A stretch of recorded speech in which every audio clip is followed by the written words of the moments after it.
Hello, this is Brian Shannon from Alphatron's Blogspot. It is Monday, the 17th of December, 2007. The market's closed, and we had more selling again today.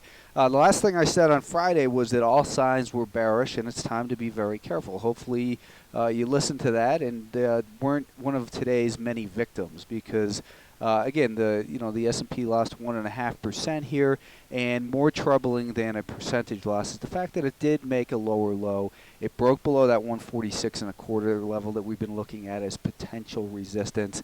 And that just reminds me again that a lot of people look at the market and say, is it at support? Support is really only known after the fact.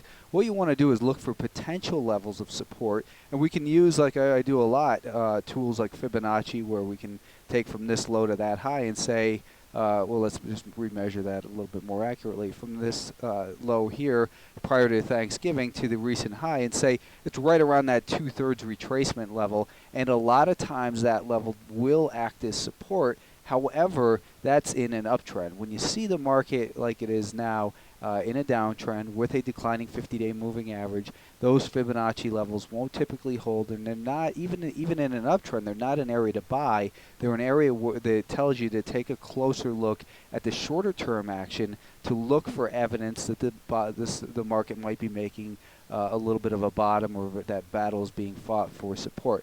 Now, last Friday, we seen that late in the day, the market broke below that 147 and a quarter level. I said it's going to have to get above there, 149 and a quarter, before we could think that maybe this market could turn itself around. But we wanted to be suspicious with a declining 5-day moving average, and sure enough, the market did continue to decline further. So when we look at the daily time frame, again, we're kind of just in this. You could look at it here and say, well, there's potential support in there. But the more important thing here is that this little rally looks to have failed with this lower low. We've now got the more important level of potential resistance is going to be about 146 and a quarter. And you can look at it and go, well, today's volume, was low on the sell-off. It was low compared to what we saw last week, but it's still, again, the only thing that pays is price. And clearly, for pretty much most of the day, and more so in the second half of the day, the market was controlled really by the sellers. And the sellers got more aggressive once again throughout the day and closed the markets right near their lows. So, again, there's nothing bullish on this chart. In fact, it becomes more bearish looking. We're about to see maybe that 50-day moving average cross down through the 200-day moving average right in here. A lot of people think of that, look at that as a negative thing. We've got this key level that we're coming down towards near the 143 level, and I'd said on Friday that a break below 146 and a quarter would likely lead to 143, and that's where there's the potential for support. Doesn't mean it will be found there. Doesn't mean that's where you should be purchasing, because when the market's in a downtrend and the path of least resistance is lower, you want to be looking for places to maybe cover your shorts into a potential level of strength or potential level of support. But wait for the evidence to emerge that the buyers have actually taken control. I'm sure a lot of people lost a lot of money trying to pick a bottom in this market today. Just try to stay away from making purchases in a downtrending environment like that. The semiconductors, again, this group is, it's just broken. It looks like we're headed for a test of the 400 again, and learn to trust the direction of that 50-day moving average. There's nothing wrong with these little trades in here, but just because we have higher highs and higher lows doesn't mean the market is in a primary uptrend.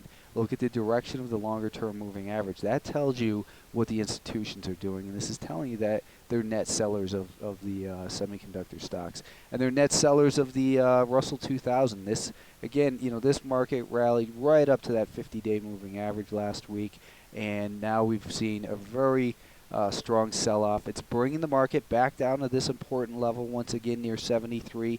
Remember that this more times that support is tested, the more likely it is for that level to fail. I don't think it'll fail immediately here at 73, although it could. The more likely scenario is that maybe we get a test of that 73 level, and then another rally, perhaps up to about 76 or so, and then the next rally which fails would break down through 73. That's a lot of guessing of what might potentially happen.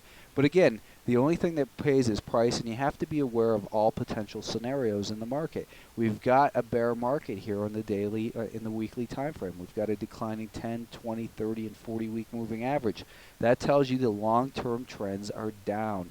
We've got lower highs, and we've got this level of support in here, which if this breaks, then I think a lot of people are just going to give up on the Russell 2000, and that weakness will spill into other markets as well. So we've got a very bearish picture in here.